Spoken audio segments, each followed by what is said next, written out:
Hello everybody, my name is Stacey Astill and I am the first living Manx Bard. I'm here today to speak to you about poetry, mostly about bad poetry. I was going to title this talk In Defense of Bad Poems, but then I thought about it a bit more and I felt like instead a cliché was far more appropriate. So although my title is clearly lifted and unoriginal, it's thoroughly functional. It splits my discussion today into three parts: the good, the bad, and the ugly. So I'll begin on a high with the good. Poetry which is lauded. If I showed you an image of a forked road in an autumnal forest, you'd probably think of frost, and two roads which diverge in a yellow wood. You'll probably also think of taking paths less travelled. This is considered a good poem. It has rich images and it brings you to the moment with frost, but allows your own application to your life, your universe, and your everything. But when we think about poems in the anthologies we read at school, the older authors, the poet laureates, what makes them good? Is the symbolism that our teacher tells us about truly there? Why are these poems better than other poems? Why did they make the curriculum? Where are the modern poets? Where are the poetry slams? And where are the videos of the performance poets taking on society? They're lacking, and it's because of this concept of what is good, of institutionalized ideas about what makes something better than something else. Without breaking past this, where is our change? Poetry is for everyone, and therefore it needs to be accessible. So with that, we'll move on to the bad. I'm going to read you a little bit of a poem and see if anyone can tell me anything about it. It's called The German Guns. Boom, boom, boom, boom. Now I'll bet some people in the audience know a bit more of that poem. It's exactly the same as the first section of that poem. Yeah, it's pretty terrible, right? It's one word, yet, oddly enough, it's recognised, and it's something that makes us laugh. Is it therefore good because it's not supposed to be? I think we can agree it's probably a bad poem, but still it tells us a lot. It speaks to us about the war, and about what was going on, and about the repetitious firing of the German guns. Therefore, just because some would consider it bad, is this a poem that's truly without any value? When I started researching the topic of bad poems, I came across an article called The Worst Poems by Great Writers. The list goes on to tell us why these poems are supposedly bad, and most of this involves personal choice. I feel that's a very important factor here, personal preference.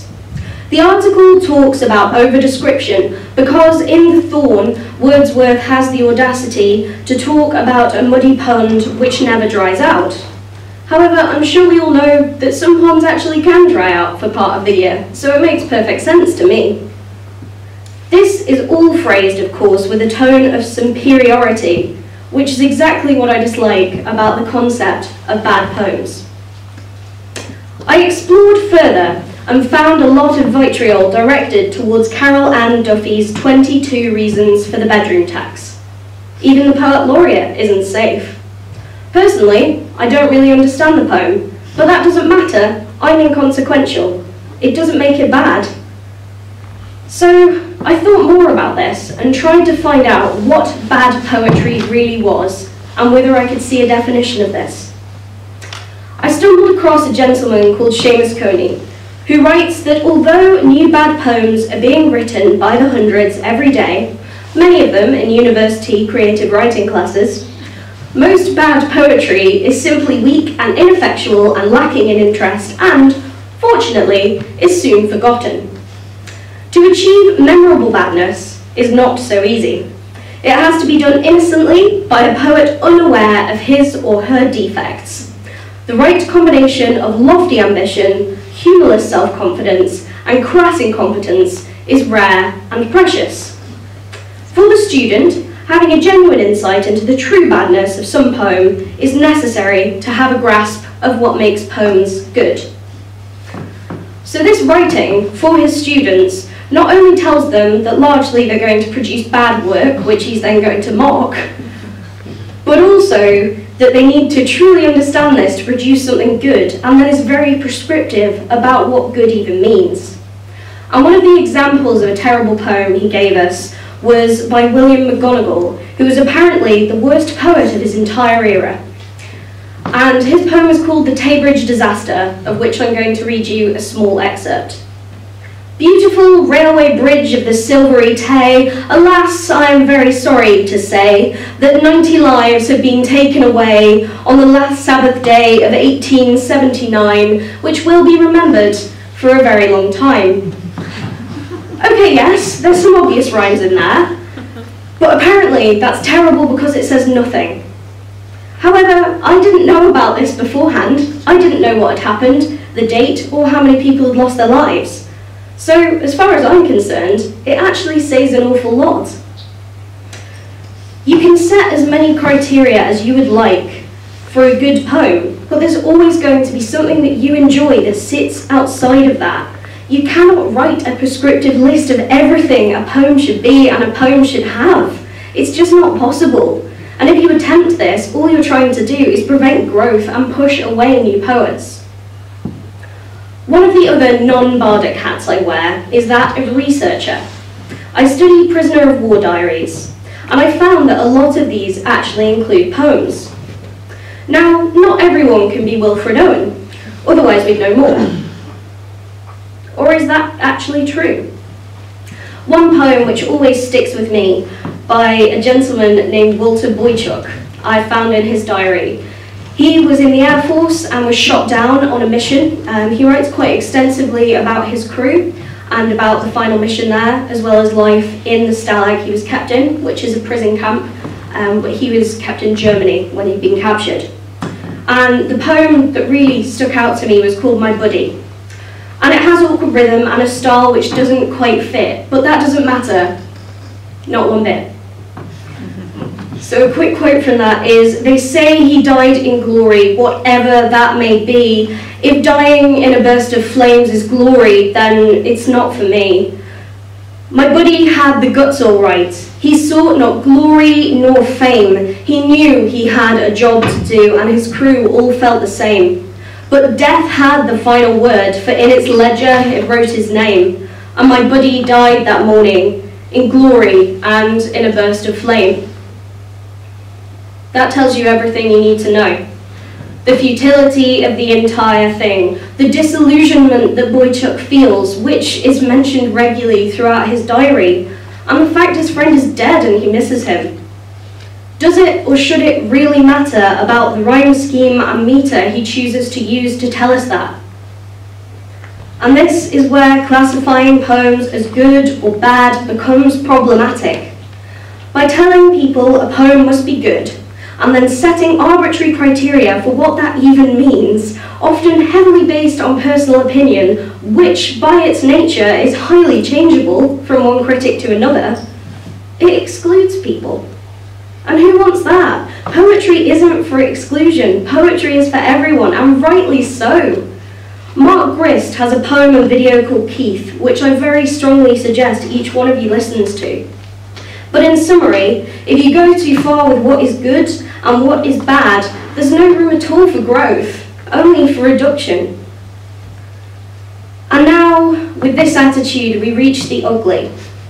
Poems which are full of images which make you uncomfortable, which swear, which discuss the difficult topics. Harold Pinter's poem, American Football, a reflection on the Gulf War, was submitted to various publications and refused. The editor of the Observer paper was initially supportive and wished to publish the poem, but was warned off, largely due to the fact it contained offensive language and not for its honest portrayal of the Gulf War. In response to this, Pinter wrote to the editor, reaffirming a previous quote of his. "It was the use of the word that was offensive, but not the act. This poem uses obscene words to describe obscene acts and obscene attitudes. And this is very much true. Poetry can be ugly. It can say things that make the reader deeply uncomfortable, and it certainly can swear. This doesn't mean it's bad, and this doesn't reduce its value. It's something that makes you feel uncomfortable. Think about why. One of the excerpts from this poem by Plainzer reads, "Praise the Lord for all good things. We blew their balls into shards of dust. Shards of fucking dust, we did it. Now I want you to come over here and kiss me on the mouth." That's not comfortable for a lot of people to read, but to him, this was integral to what he was writing. Poetry is allowed to make you feel uncomfortable. It can be a method of coping, a method of discussing something that's hard to talk about, or even a method of subversion. These more raw aspects come through in Boychuk's poems as well, and he writes extensively throughout his diary of loss, disillusionment, and frustration. The disillusionment is most evident in one of his poems called S2, which is to do with the supervisors back at the airfield. I won't read you the whole thing because it's quite extensive, but this is an excerpt. "Well, boys, that's all I have to say, except you give them hell today. If you feel a little bit shaky up there in the blue, just remember your old S2 is pulling for you. As I've plenty of time in the Stalag for pondering, I can't help but just once in a while wondering if the boys at the base still get their full of old S2 shoveling bull. I'm bidding them all a fond goodbye before they go into the sky, and he goes back to fight the war in the air from the safety of his swivel chair." This poem isn't necessarily perfect technically. It doesn't matter. Everyone here understands the point. And this is similar in his poem Sweating It Out, of which I'll read you a short excerpt, but you'll get the picture. "Then we sweated out every mission, sweating fighter, sweating flat. The run up to the target, we sweated the journey coming back." There's repetitive use of the word sweat in every single stanza of this poem, but it's what he's talking about. It's the nerves and it's the anxiety that he experienced during the war. Despite the repetition, we understand more of his experience. A poem doesn't need to be perfect to have impact. It doesn't need to talk about higher concepts or be lengthy. Hemingway's 6 words, "for sale, baby shoes, never worn," is renowned for its impact. Tennyson's Maud is a lengthy poem which I cannot drag myself through, but other people love. Instead of criticism or backbiting or even talk of leaving it to the professionals, maybe next time you think someone's work is terrible, write a poem about it. Do better, or worse. Thank you very much.